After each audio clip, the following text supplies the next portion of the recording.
grass was spongy with dew, and the air was cool and sweet, filling his lungs until they pressed down against his ribs, and a stitch ran up and down his side.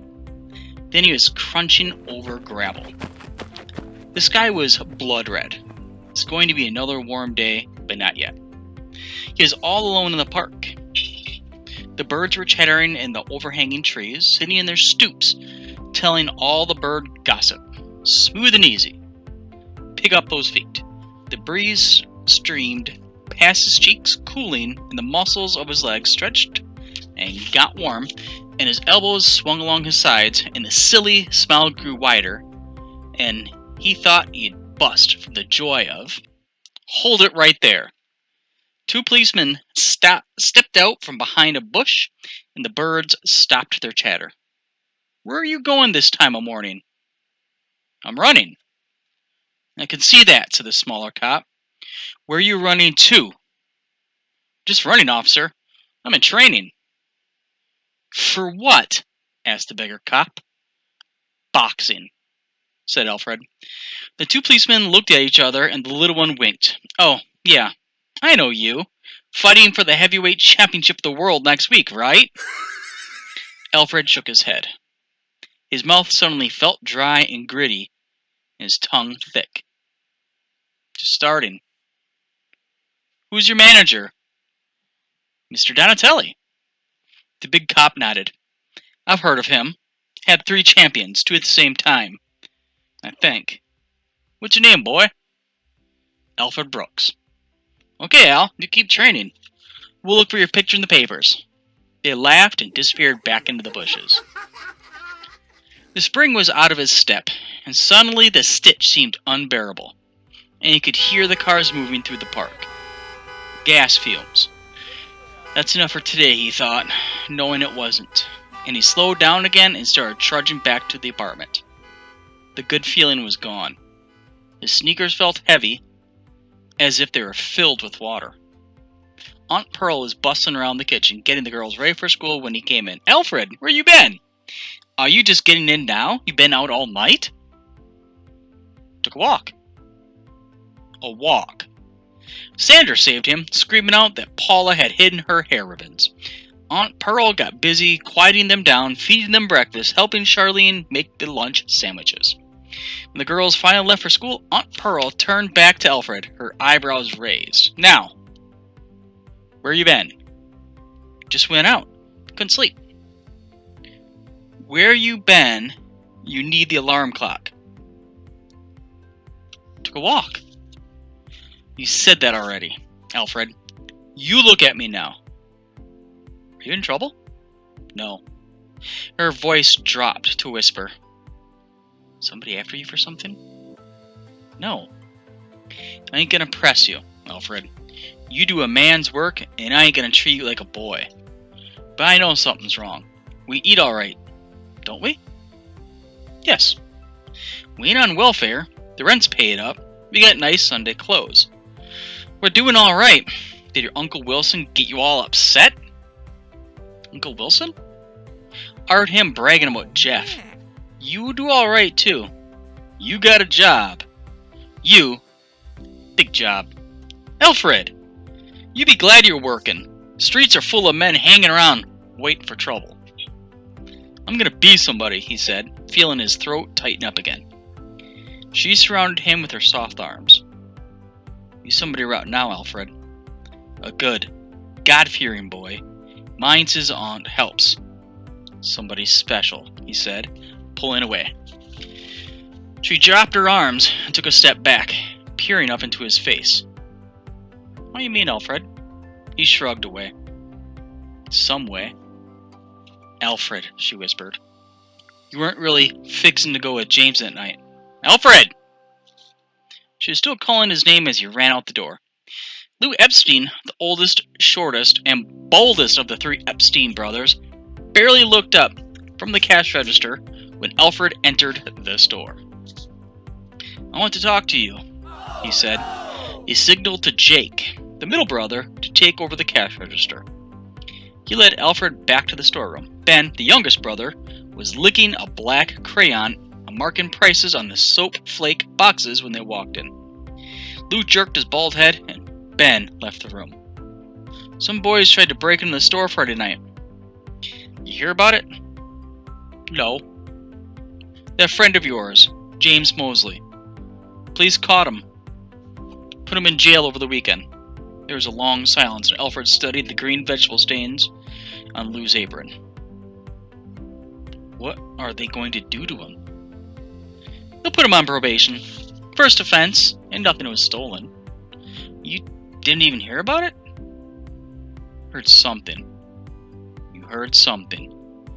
Lou rubbed his bald scalp. You heard maybe who the other boys were?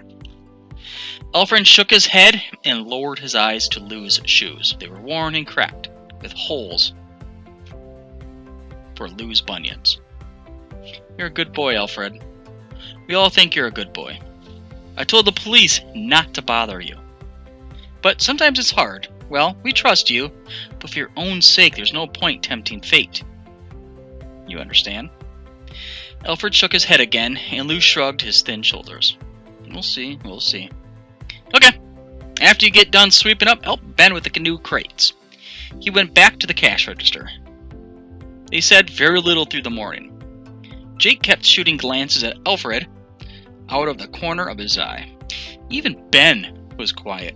Ben, who always asked Alfred how he had spent his weekend, and he winked knowingly when Alfred said he had seen some movies, watched television, and hung around. There was tension in the store, as thick and heavy as the air before a rainstorm.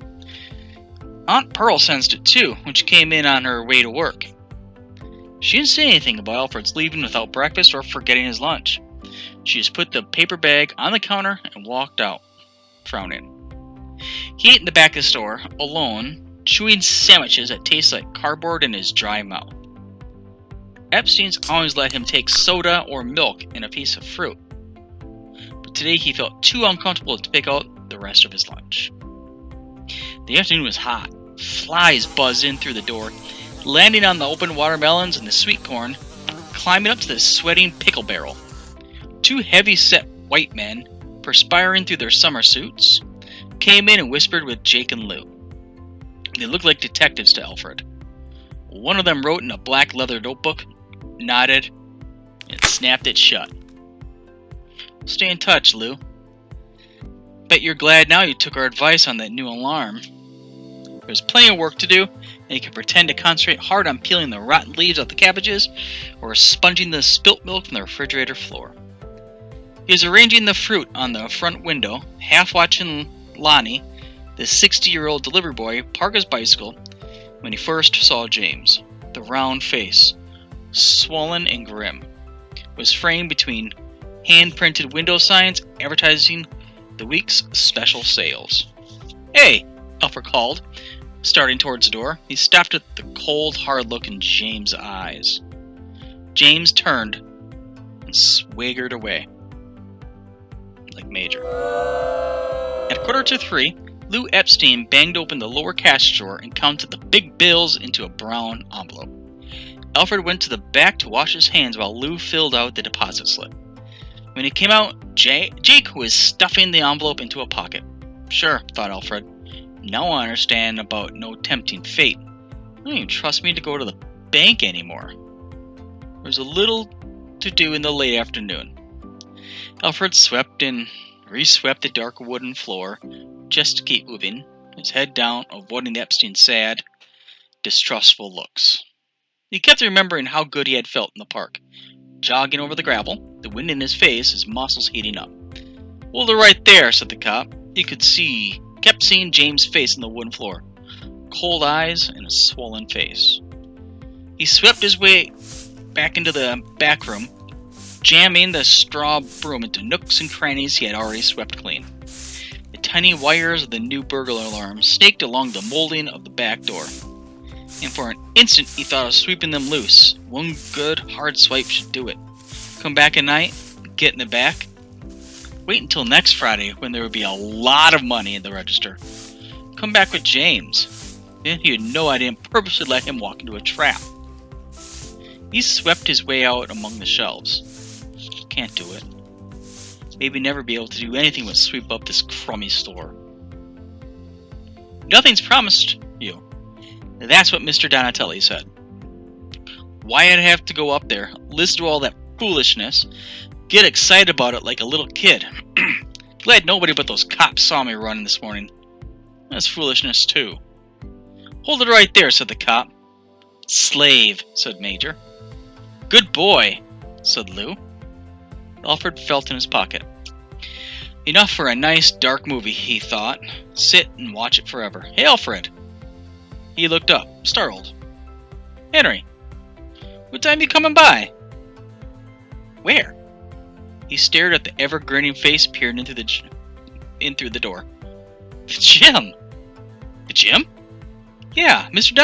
Donatelli said you was up Saturday night. He asked me about you. What you tell him? Gotta run. See you later. Henry! But he was gone.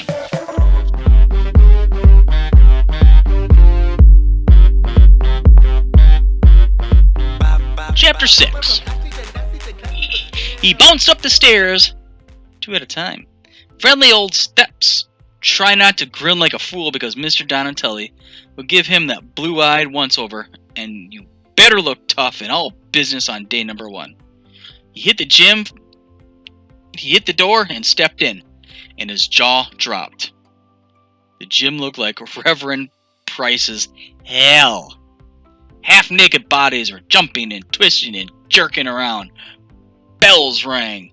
The peanut bag went rackety, rackety, rackety. Ropes swishing slapped against the squeaking floorboards. Someone screamed, "Time!" Gasping voices, and an enormous black belly pushed past, spraying sweat like a lawn sprinkler. Alfred shrank back against the door. Slowly he picked out objects he had seen before. The heavy bag was swinging wildly on its chain as a boy with the enormous belly battered it with fists as big as cantaloupes. The peanut bag was rattling against the round board as a skinny white boy with hunched shoulders beat it into a brown blur. Near the medical scale, 2 Puerto Ricans were jabbing at their reflections in full-length mirrors. They were quick as cats. Other boys were jumping rope, jerking up and down like mechanical jacks in the box, or straining on leather mats until their neck cords popped, or slamming medicine balls into each other's stomachs. In the ring, their heads encased by black leather guards, 2 fighters danced around each other, ducking and bobbing, bouncing on and off the quivering ropes. A stick-thin old black man with white hair was yelling at them, "Faster! Faster! Pick it up!" The room began to shrink, and the noise pounded against Alfred's head. He looked around for Mr. Donatelli or Henry, but neither was in the room. He saw an old sign on the wall. Amateurs, $2 weekly. Professionals, $5 weekly. Payable in advance. He felt for his wallet. There would be at least $2 in it, but there was no one around to take his money or tell him what to do. No one's even looking for him. Leave now, he thought. Come back some other time when it's less crowded, when Henry's around. But something told him if he left now, he'd never come back. He waited, watching the thin man unstrap the fighters' headguards and shake a black pencil of a finger in their faces. He watched the enormous belly move lightly across the room toward the peanut bag, and take over when the skinny white boy dropped his arms and shuffled away. The Puerto Ricans climbed into the ring, and the jump ropers began shadowboxing. Everyone seemed to know what to do. Some other time, he thought, edging backwards out towards the door, turning so quickly that he never saw the chubby little man until his elbow banged into a soft chest. Oh, I'm sorry, The little man held up a small hand. That's an illegal punch. I didn't mean to. If the referee saw that, you'd lose the round. Automatically. He was smiling, his reddish cheeks puffed out like a squirrel's. I wasn't looking. No harm done. First day? Yes, Mr. Donatelli said. He's not here today. One of his boys has a fight at the garden tonight. I'll come back some other. Today's better than tomorrow. What's your name? Alpha Brooks. I'm Dr. Corey. The dentist downstairs? Ah, alertness. The little red face moved closer, and tiny gray eyes blinked behind thick spectacles. For that, I will offer you a pearl of wisdom. Are you ready? Yes, said Alfred, feeling his jaw relax. The stomach is more important than the chin. Hit the chin, and you may break your hand. Kill the belly, and the head will die. You read me? I don't think so. The dentist shrugged. I'm too far ahead of my time. Start with sit-ups, Alfred. Make your stomach like a rock. Huffing slightly, he walked over to the ring. The thin man smiled and patted him on the shoulder. Alfred walked over to the floor mats. Two boys in gym clothes and boxing shoes were balancing themselves on their shoulders, kicking their legs up in the air. One was a skinny white boy, the other was well-built with light skin and reddish hair. Alfred waited until they finished the exercise before he lowered himself to a corner of a mat. You gonna work out in street clothes? Asked the redhead. All I got, said Alfred. Let any trash in nowadays, he grumbled, rolling over and starting push-ups. Alfred stretched out on his back, putting his hands under his head and pointing his toes. He jerked up fast, went back down, jerked up fast again. In high school gym class, he had always been good at sit-ups. What do you call them? Asked the redhead. Sit-ups? Ha! You hear that, Danny? He calls them sit-ups. The redhead laughed and poked the white boy. So show him how to do it, Red, said Danny, looking annoyed. Don't waste my time with trash, said Red, getting up and walking away.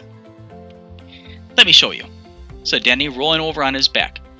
The scrawny body came up very slowly, quivering with the strain, folding over until the face and knees were almost touching. Then Danny went back down again, even more slowly. Thanks, said Alfred. You bet, said Danny.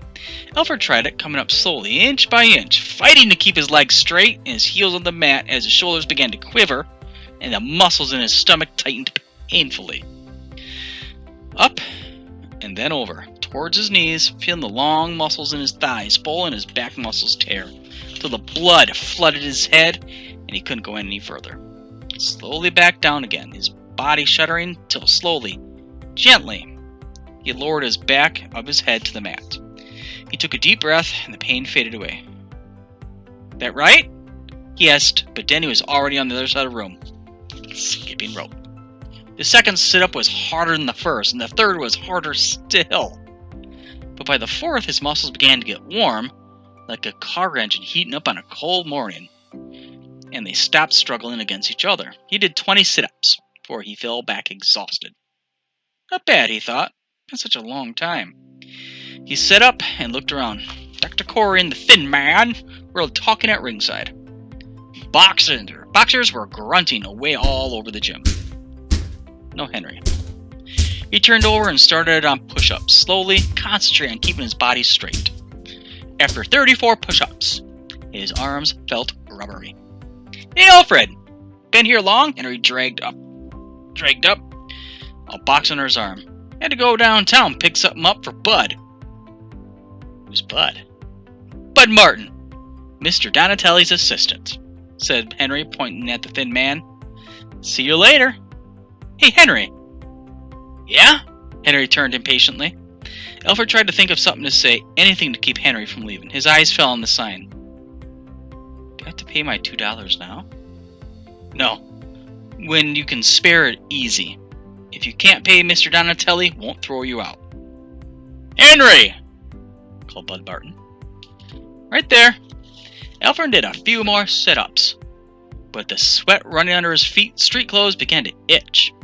Some of the boxers were weighing themselves and joking and drifting off into the shower room behind the rusty lockers. The gym was quieting down. The peanut bag was silent. Dr. Corey passed him on the way out, but didn't look down. Henry was over in a corner, helping Bud Martin pack a black satchel. Alfred was alone again. He felt another urge to leave, but he forced himself to stroll over toward Henry and Bud, his hands in his pockets, casual, so no one could tell he felt out of place. Up close, Alfred could see Bud Martin's ribs pushing through his tattered t-shirt. But the bony hands were sure and quick as the old man stuffed small jars and rolls of tape into the valise. "Hey, Bud!" shouted Red, shouldering past Alfred. Bud didn't look up. "Need some more cotton tips, Henry?" "Sure." Henry disappeared to the dressing room. "I'm talking to you, Bud," said Red. "Talk," snapped Bud. "I need my hands taped." "You learn to do it yourself. Willie Streeter don't have to do it himself." Bud looked up, his black eyes hard in the skull face. Muscles all over his face twitch underneath the drum-tight skin when he talked. Willie knows how, and there's a difference right there. Red mumbled something and walked away, again brushing Alfred. "Some people," said Bud, "think this is a nursery school." "Henry?" "I got the cotton tips," said Henry, putting a cellophane package in Bud's hands. "Better bring me another jar of Vaseline." "Right." "I always use a lot of Vaseline on Willie's face," said Bud, talking mostly into the black satchel. "He's got dry skin that cuts so easy. Sometimes even the crease don't help." "What happens if he gets cut?" asked Alfred. Bud reached into the satchel and pulled out a small jar of yellowish paste. "Stops the bleeding, keeps the cut clean." "What is it?" "Clarence Martin's magical potions. Patent pending." "What's in it?" Bud winked. "I got doctors call me from California ask, what's in it." "Did you tell them?" "You crazy boy? Only Donatelli and me knows what's in it. And even he don't know exactly how much of each special ingredient I use." "Like a trade secret?" "Exactly." Bud grinned, showing pink, toothless gums. "I invented it 41 years ago. I had this lightweight. Skin so thin, would start bleeding if his mother kissed him. Lightning Lou Epp. Real good little..." "I need a head guard," said Red. "I'll get it," said Henry, limping up the Vaseline jar. "Stay where you're at, Henry," said Bud. "Now, what you need a head guard for?" "Gonna spar." "You know the rules, boy. No sparring unless the boss or me is watching. He's not here, and I ain't got time." "Don't be an old woman," said Red. "If you don't know the rules, maybe you don't belong here." "I pay my dues. I belong here more than a lot of people." "Rules the same for everybody," said Bud. "Just get me a head guard." The room fell quiet. Whoever had started punching the peanut bag stopped, letting it squeak into silence on the swivel. Puerto Rican boys, Denny, the enormous belly, the others, moved into a circle around Alfred, Henry, Red, and Bud. "Ever since you come," said Bud softly, looking into the satchel, "been a real smart meat." Oh, man. "Be a sweet boy. Joe Louis been up here, and he had a good word for everybody. Sugar Ray and Cassius Clay been up and treated everyone fine." "Skip the lip," said Red. "Your job's to get me a head guard when I want it." "My job is to help Mr. Donatelli train you how to fight. But you got to get to be a man on your own." "You saying I ain't a man, you old cow?" Red's hands came up. Alfred saw they were taped. "You want to fight somebody? You fight me," said the enormous belly, pushing Alfred out of his way. "I say you ain't no man either." "Mind your own business, Jelly Belly," said Bud. Carefully, he took the Vaseline jar from Henry's outstretched hand, placed it in the satchel. He snapped the satchel shut and looked up. "Now, what's your problem, boy?" Red leaned forward, his skin flushing with sudden blood. Bud's gaunt face seemed to get blacker. "If you had any teeth, I'd knock 'em out." "So, go make believe I got teeth." Red's right hand balled into a fist. The arm shot out like a jackhammer, straight at Bud's mouth. The old man never blinked, lazily waving his left arm, knocking Red's hand aside. One skinny black hand whipped out and cracked against Red's jaw. Red's backed up, tears springing to his eyes. Alfred suddenly felt sorry for him. Red ran to his locker, pulled out his clothes, and bolted out the gym.